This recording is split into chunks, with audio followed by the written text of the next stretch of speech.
అక్కడ నీ బలిపీఠమునొద్దనే పిచ్చుకలకు నివాసము దొరికెను. ఆమేన్, హల్లెలూయా. మొన్న శనివారం కాకుండా రాత్రి కాకుండా అంతకుముందు శనివారం రోజుని మామూలుగా ప్రార్థన అంతా అయిపోయింది. ప్రార్థన అయిపోయిన తర్వాత నైటే అక్కడే పడుకుంటున్నాం, మేము నైట్ ఇక్కడే ఉంటున్నాం కాబట్టి 2 పిచ్చుకలు వచ్చి ఆ కూలర్లో ఉన్నాయి. అంటే నాకు అప్పుడే పడుకున్నా, నాకు ఆ దర్శనంలో కనిపిస్తున్నాయి 2 పిచ్చుకలు. 2 పిచ్చుకలు వచ్చి అక్కడ ఉండి ఆడుకుంటా, ఆ 2 చాలా చక్కగా కనిపిస్తా ఉన్నాయి. చాలా స్పష్టంగా చూస్తుంది. నేను కళ్ళు మూసుకున్నాగా 2 పిచ్చుకలు కనిపిస్తున్నాయి. ఏంటి పిచ్చుకలు కనిపిస్తున్నాయి అని చెప్పేసి నేను కొంచెం ఆరా చేస్తా ఉన్నా. ప్రభా, ఏంటి పిచ్చుకలు కనిపిస్తున్నాయి నాకు? వాటి ఉద్దేశం ఏంటి? ఆ పిచ్చుకలు 2 ఎక్కడ ఉన్నాయంట? బలిపీఠము దగ్గర నివాసము చేసుకుని ఉన్నాయంట. హల్లెలూయా. ఈ రోజు ఆ పిచ్చుకలను పోల్చి చెప్తున్నాడు దేవుడు నీకు నాకు కూడా. 4వ వచనంలో చెప్తున్నాడు చూడండి. నీ మందిరమునందు నివసించువారు ధన్యులు, వారి నిత్యము నిన్ను స్తుతించెదరు. ఆమేన్, హల్లెలూయా. ఏం చేస్తారంట?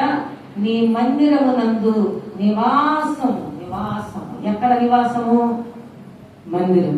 మందిరం దగ్గర నివాసం చేసుకుని ఉన్నవారు ఎలాంటి వారంట? ధన్యులంట. ఈరోజు చూడండి, పిచ్చుకలకి, ఆకాశం అందున్న పిచ్చుకలకి, పక్షులకి అన్నిటికీ కూడా దేవుడు ఆహారాన్ని సమృద్ధిగా ఇస్తున్నప్పుడు ఆహారం నీకు నాకు ఇవ్వడా? చెప్పాడు కదా, పిచ్చుకల్ని ఇప్పుడు ఆకాశ పక్షుల్ని నేను పోషిస్తున్నాను, మీకు ఎందుకు అంత బాధ అంటున్నాడా లేదా? మత్తయి సువార్త 6వ అధ్యాయము 26వ వచనంలో చెప్తాడు కదా, మీరు పిచ్చుకల కంటే శ్రేష్ఠులు, ఆకాశ పక్షుల కంటే మీరు శ్రేష్ఠులు. ఎందుకంటే వాటినే నేను మిమ్మల్ని పోషిస్తున్నప్పుడు మిమ్మల్ని అంతకంటే ఎక్కువగా పోషించనా? అదే ఆహారం తిని చక్కగా ఉంటున్నప్పుడు అంతకంటే మిమ్మల్ని నేను పోషించనా? ఎందుకు నువ్వు భయపడుతున్నావు నేను ఎలా బ్రతుకుతాను, ఎలా ఉంటానని? అయితే దేవుడు ఏమంటున్నాడో తెలుసా? నీ కుటుంబం మీదకి ఆ శాపము, ఆ పాపము అవన్నీ రాకుండా ఉండాలంటే, అవన్నీ కొట్టబడాలంటే ఎక్కడ ఉండాలంట? నీ మందిరమునందు నివాసం. చూడండి, నీ మందిరమునందు నివసించు వారు ధన్యులు. ఎవరైతే మందిరం దగ్గర ఒక నివాస స్థలంగా చేసుకుని ఉంటారో వారితో దేవుడు ఉంటాడు, సందేహం లేదు. ఈ రోజు మందిరాల దగ్గర చాలా మంది భయపడిపోతున్నాం, బాధపడిపోతున్నాం కదా, అవునా కదా? అక్కడ ఇంకొక మాట చూడు, 10వ వచనంలో ఎంత మంచి మాట రాయబడిందో. 10వ వచనంలో, నీ ఆవరణములో ఒక్క దినము గడుపుట 1000 దినముల కంటే శ్రేష్టము. భక్తిహీనుల గుడారములలో నివసించుట కంటే నా మందిరపు, చూడండి, నా దేవుని మందిర ద్వారము వద్ద నుండుట నాకు ఇష్టము. హల్లెలూయా. ముసలమ్మ ముచ్చట్లు పెట్టుకుని మనం ఆ మాటలు ఈ మాటలు పెట్టుకుని మనకున్న శక్తిని బలాన్ని పోగొట్టుకుంటున్నాం. ఇక్కడ ఏమంటున్నాడంటే, చూడండి, ఆయన ఆవరణంలో ఒక్క దినము గడుపుట 1000 దినాలు గడిపినట్టంట. 6 రోజులు ఎక్కువ, 1 రోజు ఎక్కువ? 6 రోజులు ఎక్కువ, 1 రోజు ఎక్కువ? మనకి ఎన్ని ఇచ్చాడు? 6 రోజులు ఇచ్చాడు మనకి. 1 రోజు విశ్రాంతి దినం తన మందిరంలో గడపమన్నాడు. 10,000 ఎక్కువ, 1,000 రూపాయలు ఎక్కువ? 10,000 మనకి సంపాదన నిలబెట్టి 1,000 రూపాయలు మాత్రమే అయినా మందిరావరణంలో కడిగేది. హల్లెలూయా. 24 గంటల్లో మరి 2.5 గంట ఎక్కువ, మరి 22 గంటల 21.5 గంట ఎక్కువ చెప్పండి. సరే, ఒక 3 గంటలు ఎక్కువ, 21 గంట ఎక్కువ? 24 గంటల్లో 3 గంటలు ఎక్కువ, 21 గంట ఎక్కువ? 21 గంట ఎక్కువగా కదా. అవన్నీ ఎవరికి ఇచ్చాడు? దేవుడు మనకే ఇచ్చాడుగా కదా. ఆ ఇచ్చిన సమయంలో మనం సంతోషంగా హ్యాపీగా ఉండాలి అంటే, మనం సంపాదిస్తున్న సంపాదన అలా నిలబడాలి అంటే, మనకిచ్చిన మరి 6 రోజుల్లో ఆ చక్కగా మనం ఆరోగ్యంగా సంతోషంగా సమాధానంగా ఉండాలి అంటే మనకి ఏ సమయాన్ని దేవుడు కేటాయించాడో ఆ సమయాన్ని దేవుడికి మనము ఉపయోగించాలి. ఆమేన్, హల్లెలూయా. ఉపయోగిస్తున్నామా? ఈరోజు ఇంటి మీద కూర్చున్న ఒంటరి పిచ్చుకుల్లాగా ఏడుస్తూ ఉన్నాం. ఒంటరి పోరాటం, భర్తలో మార్పులు లేక, కుటుంబంలో మార్పు లేక, మారు మనసు లేక, బిడ్డల్లో మార్పు లేక, తల్లిదండ్రుల్లో మార్పు లేక, ప్రశాంతత లేకుండా బ్రతుకుతున్నామా లేదా? బ్రతుకుతున్నాగా. ఒంటరి పిచ్చుకు వలె కన్నీరు కారుస్తున్నారా? దిక్కులేని పక్షుల్లాగా కన్నీరు కాచినట్టు కారుస్తున్నారా? కానీ ఆయన బలిపీఠం దగ్గరకు వచ్చి ఎంతమంది ప్రార్థన చేస్తున్నాను చెప్పండి. నా ఇంట్లో చాలా కష్టం ఉంది, నేను ఉదయంనా మధ్యాహ్నం సాయంకాలం నా కుటుంబం కోసం నేను ప్రార్థన చేస్తున్నాను, ఈ బలిపీఠం దగ్గర నేను ప్రార్థన చేస్తున్నానని ఎంతమంది చెప్పగలరు? 6 రోజులు నేను కష్టపడి పని చేసుకుంటున్నాను, 7వ దినం విశ్రాంతి దినము వారు ఎంత కూలి ఇస్తానన్నా నేను చర్చికి వెళ్ళకుండా నేను మందిరానికే వస్తున్నానని ఎంతమంది తీర్మానం చేసుకుంటున్నారు? 24 గంటల సమయంలో ఒక్క 3 గంటలు దేవుడితో నేను గడుపుతున్నాను. అది తెల్లవారుజామున, మధ్యాహ్నమా, సాయంకాలమా, ఏ టైం అయినా కావచ్చు. నేను దేవుడి సన్నిధానంలో గడుపుతున్నానని ఎంతమంది మనం చెప్పగలమా? కారణం ఏంటి? దేవుడి మందిరాన్ని, దేవుడిని నిర్లక్ష్యం చేస్తున్నాము. ఈరోజు దేవుడి ఆశీర్వాదాలు, దేవుడి దీవెనలు మన చేతులారా మనమే పోగొట్టుకుంటున్నాం. హల్లెలూయా. అవునంటారా కాదంటారా చెప్పండి?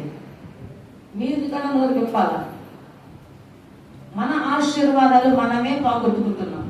ఎలా పోగొట్టుకుంటున్నామంటే, దేవుడికి ఇవ్వాల్సినప్పుడు యేసుక్రీస్తు వారే చెప్తాడు, కైసరికి ఇవ్వాల్సిన కైసరికి ఇవ్వాలా, దేవుడికి ఇవ్వాల్సిన దేవుడికి ఇవ్వాలా. అంటే ఎవరికి ఇచ్చే సమయాన్ని వాళ్ళకి ఇవ్వాలా, ఎవరికి చేసే పనులు వాళ్ళకి చెయ్యాలి. అటు ఇంట్లోనూ చూసుకోవాలా, ఇల్లు వదిలిపెట్టమని చెప్పట్లా. అలాగే దేవుడి మందిరానికి కూడా రావాలా. మనం ఎప్పుడైతే దేవుడి మందిరాన్ని నిర్లక్ష్యం చేయకుండా ఉంటామో అంచెలంచెలుగా మనం ఎదుగుతాము, ఆశీర్వదించబడతాం, దీవించబడతాం. అందులో సందేహము లేదు. ఇంకొక మాట చూడండి, 11వ వచనం.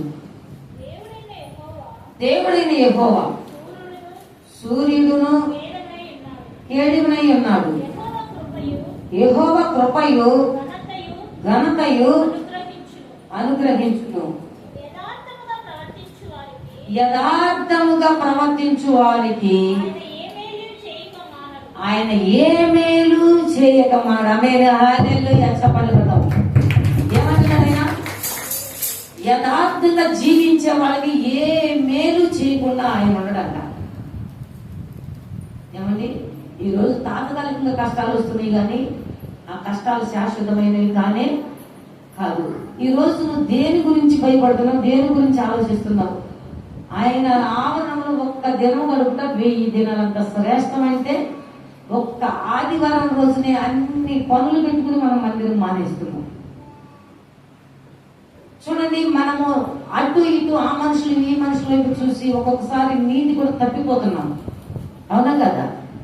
అందుకే అంటున్నాడు, నీతిగా యథార్థంగా నిజాయితీగా జీవించే వాళ్ళకి ఏ మేలు కొదువయ్యి ఉండదు. ఆయన మేలు చేయకుండా ఉండే దేవుడు కానే కాదు. ఈరోజు దేవుడు నీకు నాకు మేలు చేయాలని ఇష్టపడుతున్నాడు, కానీ మనం ఏం చేస్తున్నాము? ఆ మేలు మన చేతులతో మనమే అలా తోచేస్తున్నాం. ఎందుకో తెలుసా? ఆయన మాట వినకుండా. హల్లెలూయా. ఎందుకంటే దేవుడికి తెలియకుండా ఏది జరగదు. నీ అవసరం తెలియదా దేవుడికి? ఇప్పుడు నీకు అప్పులు ఉన్నాయని తెలియదా? నీ భర్తకు మారు మనసు లేదని దేవుడికి తెలియదా? నీ అత్త కోడల మధ్య గొడవలు ఉంటున్నాయని దేవుడికి తెలియదా? నువ్వు చేయని తప్పుకి శిక్ష అనుభవిస్తున్నావని దేవుడికి తెలియదా? సమస్తము దేవుడికి తెలుసు. ఆయన చూచుచున్న దేవుడు. ఆయన అంటున్నాడు, నాకు తెలియకుండా ఏమీ జరగదు, అసలు నాకు తెలియకుండా నీ తలవేలో ఉన్న ఎంట్రుక కూడా రాలదు అంటున్నాడు.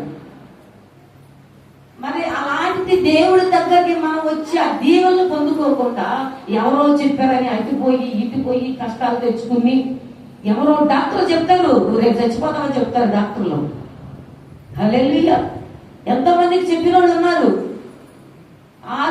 చనిపోతాడు ఈయన, 6 నెలల వరకు నేను టాబ్లెట్లు ఇస్తున్నాను, ఆ తర్వాత ఈయన ఖచ్చితంగా బ్రతకడు, ఖచ్చితంగా చచ్చిపోతాడని చెప్పాడు డాక్టర్.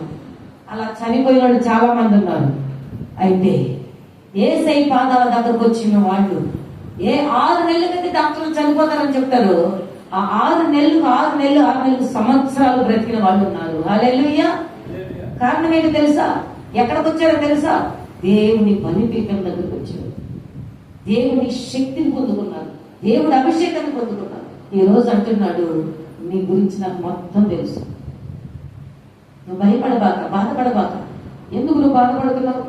మత్తయి సువార్తలు కదా, ఒకసారి మత్తయి సువార్త 10వ అధ్యాయము 29వ వచనం. మత్తయి సువార్త 10వ అధ్యాయం 29వ వచనం. మత్తయి సువార్త 10వ అధ్యాయం 29వ వచనం. 2 పిచ్చుకలు కాసుకు అమ్మబడెను కదా, అయినను మీ తండ్రి సెలవు లేక వాటిలో ఒక్కటైనను నేలను పడదు. ఆమేన్. హల్లెలూయా.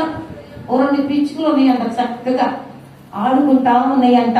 సరే, మన భాషలో ఒక భార్య భర్త అనుకుందాం. ఆ 2 పిచ్చుకలు చక్కగా జంటగా ఉన్నాయంట. ఆ జంటగా ఉన్న పక్షుల్ని రెండింటిని పట్టుకుని ఆ 2 పక్షుల్ని ఏం చేశారంట? ఒక అతను కొనుక్కున్నాడంట. ఆ కొనిన తర్వాత ఆయన తీసుకెళ్లిపోతున్నాడు. తీసుకెళ్లిన తర్వాత ఒకవేళ ఒక పక్షిని చంపొచ్చు, ఒక పక్షిని బతికించవచ్చు. హల్లెలూయా. అవును కదా? కానీ ఆ దేవుడు ఇక్కడ చెప్తున్న మాట ఏంటంటే, ఒక్క పిచ్చుక కూడా నాకు తెలియకోకుండా అది భూమి మీద పడదు. ఒకవేళ వాటిని వేరు చేయాలని ఎంతమంది చూసినా, వాటిని చంపాలని ఎంతమంది చూసినా, అక్కడ నా ఆజ్ఞ లేనిది ఏమీ జరగదు. ఇంకా కింద కూడా మనం చదువుకుంటే ఉండదు అనమాట. ఆ కింద మాట కూడా చదువు ఒకసారి. నీ తల వెంట్రుకలన్నీ లెక్కింపబడి ఉన్నవి గనుక మీరు భయపడకుడి. మీరు అనేకమైన పిచ్చుకల కంటే శ్రేష్ఠులు. ఆమేన్. హల్లెలూయా. పిచ్చుకలు ఎందుకు నీకు నాకు పోలుస్తున్నాడు? ఇప్పుడు పిచ్చుక తెలివైందా, మనం తెలివైనమా? హల్లెలూయా. పిచ్చుకలు మాట్లాడలేవు.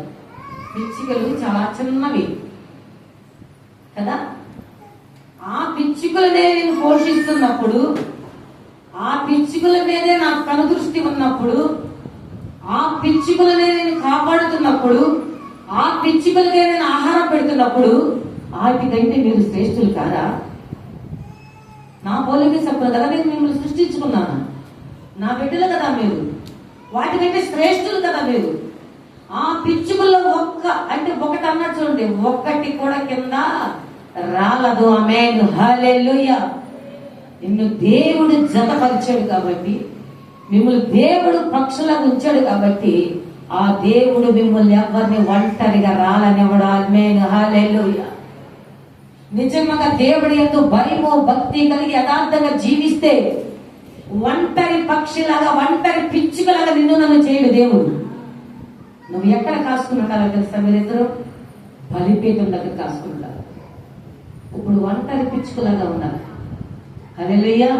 రేపు జత పిచ్చుకను తీసుకురావాలి చర్చి. ఇప్పుడు నా పోరాటం అంతా ఏంటో తెలుసా? ఇక్కడ 2 పిచ్చుకలు ఉన్నాయి, 2 పిచ్చుకలు కొనబడి ఉన్నాయి కదా. ఇప్పుడు మనం ఎవరు ఉన్నాం? ఒక పిచ్చికే ఉన్నాం. హల్లెలూయా. ఆడ పిచ్చిక అవునా? మగ పిచ్చిక రావాలంటే ఏం చేయాలా?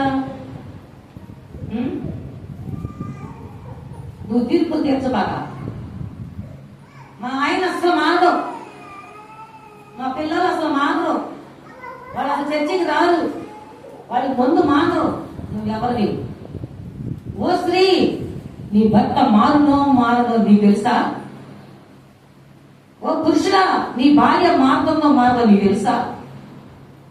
హల్లెలూయా. కొరింథీయులకు రాసిన మాట 7వ అధ్యాయంలో అంటున్నాడు, నీకేం తెలుసు? ఇప్పుడు నీ భర్త గురించి నాకంతా తెలుసు, నువ్వు నా దగ్గర చెప్పినా చెప్పకపోయినా, అవునా కదా? ఇప్పుడు మీ హృదయంలో ఏముందో నాకు తెలీదు, నా హృదయంలో ఏముందో మీకు తెలీదు. కానీ ఎవరికి తెలుసు? యేసయ్యకి తెలుసు.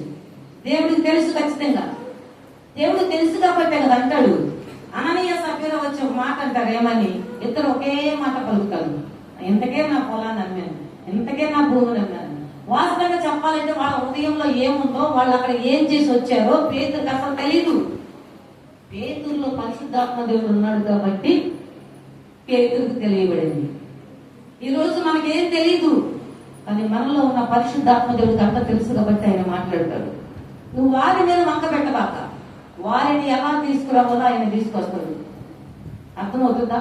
నువ్వు వారి మీద వంక పెట్టుకుని, వారి మీద మనసు పెట్టుకుని, నువ్వు ఎప్పుడైతే దేవుడు మందిరాన్ని, దేవుడిని నువ్వు నిర్లక్ష్యం చేస్తూ వెళ్తావో, దేవుడికి దూరం అవుతూ వెళ్తావో, కష్టం ఎక్కువైపోతుందే తప్ప అది తగ్గే సమస్య లేదు. అనుకుంటున్నారా? మా ఆయన చర్చకు వస్తే నేను వస్తానన్నాను, ఆయన రాడు, నువ్వు కూడా రావు.